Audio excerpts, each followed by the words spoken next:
Good morning and welcome to Namaste today, a cheerful way to begin your day. I'm Christopher Witecki, your humble host and spiritual life coach. This audio blogcast is for Thursday, February 16th, 2017. Welcome back, my friend. Namaste. Well, we are climbing the high consciousness of Aquarius and where we belong. And today is a day of manifestation and holding your ground. But you may feel a little defensive with the moon in Scorpio. In today's zodiac weather, I'll talk about step 28 and how today you are manifesting. Then later in our tea time, I continue on our series of taking back our power. And today you're going to roll your eyes. The key word is patience. But first, let's take a look at today's moods and your zodiac weather. This zodiac weather is for Thursday, February 16th, 2017. And my global prediction for the consciousness is sunny and defensive today. We're at the tippy top of the Aquarius vibration, but a moon in bottom Scorpio may bring out your fears. Let's take a look at the planets. Well, my friend and earthly neighbor, step 28 Aquarius rules the day. This means we are manifesting today, and this manifestation comes from a commitment to a certain feeling. Yes, it is a feeling. So today you're going to be focusing on your feelings. In fact, feelings may take over.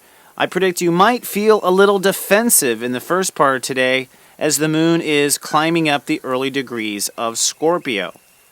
Now the key is to note where you feel vulnerable and to make some sort of amend to it.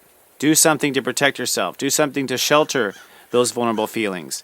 If there's something you keep worrying about, well, go do something to fix it. Literally, what you feel today is what's going to come. And tomorrow, you'll be tested on this choice. Now, we're in Aquarius, which means what you're technically holding space for is a certain belonging. That you belong on a certain team or at a certain level. Or you belong feeling a certain way all the time. And that may sound arbitrary or kind of invisible, but it's very important because Aquarius sets the stage or the frequency or the tone for the entire year. So although it's very personal and quiet and subtle and unique, it's important. It is setting an intention for the rest of the year for your soul to kind of harmonize around. So today you are feeling what you want to commit to. Now, what's interesting about the day, in my opinion, is your mind may change. Today, Mercury is at step 14, and Mars is at step 14. This tells me that there will be a change of mind today. After you commit and kind of sit on that egg, so to speak, it will hatch into a new way of thinking, a new way of looking at it, or a new perspective. If you're lucky, you'll get the new perspective first, and that'll help you with the right feeling. But it's most likely that you have to face your feelings and feel safe before your change of mind happens. Then with Mars at step 14 in Aries, that tells me that the change of mind today will lead to a change of direction or actions that you want to take. You may find that you've been coming at things completely from the wrong direction, and this may not be, again, where you belong per se. This may be some other event in your life, something else going on in one of your stories, but from holding the space and vibration of where you belong, you may very likely change your mind and then change your plans on what you want to do. This is all okay in the course of the astrology. Now, there's some tension going on today, a real pile-up in the planets, if you understand astrology. We have what we call a stellium now in Aries. That's Venus, Mars, and Uranus at step 21. And this stellium is opposing Jupiter in Libra. So what this means is, somewhere here in the next few days, you're going to start to feel a different perspective about your odds. With Jupiter in Libra, you've been pushing for what's fair to you. You've been pushing for rebalance, for connecting to your soul, for establishing in a safe way a relationship to yourself that is fair and that will draw in fair relationships. So we've been trying to up the ante of what is fair to us. On the other side is our ego. And our ego is the part of us that has been dealing with it unfair this whole time. So the ego has a chip on its shoulder. The ego doesn't want to try anymore. And even though we've decided as a soul that it's time to get more of what's fair, the ego may be resisting. So today, looking at the big picture of all the astrology, I believe if you commit to a certain feeling, a certain belonging, you're going to have to hold that space, kind of like a bird sitting on an egg, and through the day, you're going to hatch a new ego, a new way of feeling strong that is fair. But you're going to find it's going to be a change of mind and a change of direction, or a change in how you come at it, for this kind of synchronicity and pop to happen. Now, one last thing I'll leave with, Chiron has reached step 23 Pisces, which is an awesome thing. This means that here in the next 10 to 14 days, you'll be coming up with a new spiritual story for yourself, a new way of looking at your spiritual story.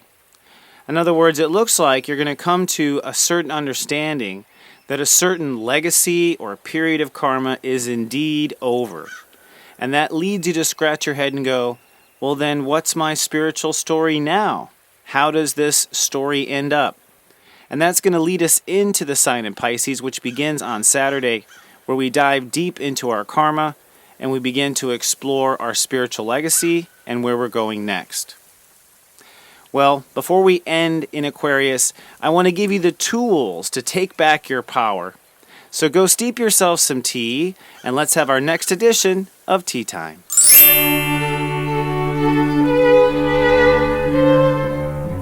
Hello, my friend, and welcome to our Tea Time. This week, I'm doing a 4-part series on taking back your power. So far, I've already talked about the power of commitment to others and to ourselves, the power of detachment and what to attach to, and today's topic, patience. Patience is a biggie. In fact, I already joked, you might roll your eyes when you hear me say patience. And that's actually your lack of patience inside that's rolling your eyes. Patience is difficult, isn't it? Especially when you want to get things done and be progressive on the planet. But people often lose their power due to a lack of patience. They may respond too soon before they get all the information.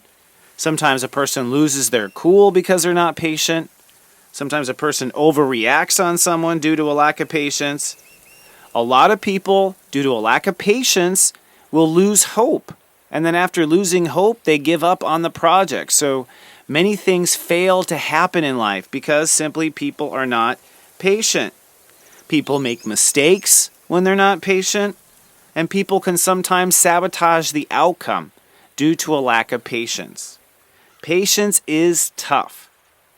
Now, from a theoretical perspective, God takes time and space. That's what it comes down to. It takes time and space on earth for things to unfold. I believe in heaven we have instant manifestation. As soon as we think of it, it kind of visualizes and becomes real in front of our consciousness, and we literally can just create heaven out of our mind. Down here, it's the same process, but it's a lot slower. And the reason why it's slower down here is so that we can experience the entire manifestation happen. You can experience it unfold literally in slow motion so you can enjoy it as a soul.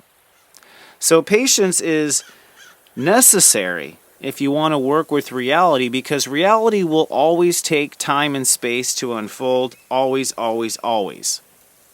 Now, it's our ego that is really the most impatient part of us. Our ego wants something to do, and our ego wants to feel gratified for achieving. And our ego lives off of this, which is okay, but the ego pushing and pushing for this sort of thing is part of what adds to our impatience. The other thing that adds to our impatience is our mind. The mind is wanting something to conclude. It's wanting the answer. It's wanting the completion to the question. And it also is impatient. Now, the mind works in the same kind of conscious realm that it does in heaven. So the other part of the mind is, I believe the mind lives in that instant manifestation kind of reality, and that mind of ours can put pressure on us to instant manifest as well. So patience really is a master stroke, really, if you think about it. You really have to overcome a lot of the gorilla parts of being a human, the mind and the ego, in order to even hold patience. So I want to share with you the secret that I have learned to dealing with impatience. And you're talking to a guy who is extremely impatient. I'm a step 18 Taurus. I'm also a visionary. So I really have this, frankly, handicap of seeing the future now and wanting it yesterday. So I have struggled with patience really my whole life, and I'm still working on it, but I want to share with you what I've learned so far. When you are feeling impatient, it's actually because something is missing right now. You think, and your ego thinks, that you're impatient for this event or whatever it is you're focused on to happen. But the truth is, the feeling of the impatience is coming from an absence in you right now. And that absence is emotional. There's something right now about how you're feeling, and there's something right now about how you want to feel different. And that wanting to feel different is driving this impatience, this frenzy, this energy that takes you out of power, throws you off balance, and can sabotage your goals if not managed correctly. So the way I coach is this: if you're impatient, if there's something you want to have happen right now and it's not happening, well, from the sense of law of attraction and whatnot, it's clearly not meant to happen right now, or it would. Therefore, there's something else you're supposed to be doing in this moment versus claiming your prize. There's something else in the Akashic record for this moment, and it's not getting what you think you want and need to have immediately. And what is that? Well, in the most basic sense, it is that you need to serve your emotional needs right now. That's what needs to be done. If you're impatient for something to happen, you need to serve your emotional needs right now. That's what you can do right now, is serve those emotional needs. And that's what you can drive that impatient energy into, serving your emotional needs in this very moment. So let's say, for example, you're impatient about Friday coming. You just can't wait for it to be Friday. You just can't wait. Now, the question to ask yourself is, what's going to change emotionally on Friday? What is it that you are emotionally wanting to experience on Friday? Because that, no matter what we think the goal is, it's always to feel. And let's say the answer is, well, I want to feel relief because on Friday the pressure of the work week will be off. I want to feel relief. That's what I want to feel on Friday. And so basically your emotional need is for this pressure to be off. That's what you're needing right now. That's why you're impatient for Friday, because you want this emotional pressure off. You want to get to the emotional destination now. Well, here's the cool thing about manifesting your own reality. You're the judge and jury of your own reality in every moment. You actually have the full right to take the pressure off yourself right now, even though you haven't achieved your goal, even though it's not Friday. You have that full right. It is a conscious shift in your desire and your perceptions. So the point here is that if you are impatient for something to happen, there's something inside you you're looking to feel. You're looking to feel a certain way now. And Sensei says there are many other ways of feeling that way now that will gratify you and fill that need and allow you to be patient about the situation. Unfortunately, time and space is a big part of the equation of manifesting on Earth. The more powerful you are at remaining patient and observing and allowing things to unfold in front of you, the more you will stay in your power and the more you'll be able to exercise it when you want to. Because a lot of people, because they're not patient, they have a hard time exercising their power when it comes. Ironically, even now, I'm stumbling over my words, probably because I'm not being patient with them to come out. So I think I've drilled enough home about patience, my friend. Well, I certainly hope you have a wonderful day. Patience is necessary today. Be patient with yourself. Give yourself as much time and space as you need. See how that patience with yourself actually pays off. You may not get everything done, but you'll probably feel a lot better, and Sensei says you'll likely feel in your power. Well, friend, have a fabulous day. While you're out there, remember I love you, and live, love, be. Live, love, be.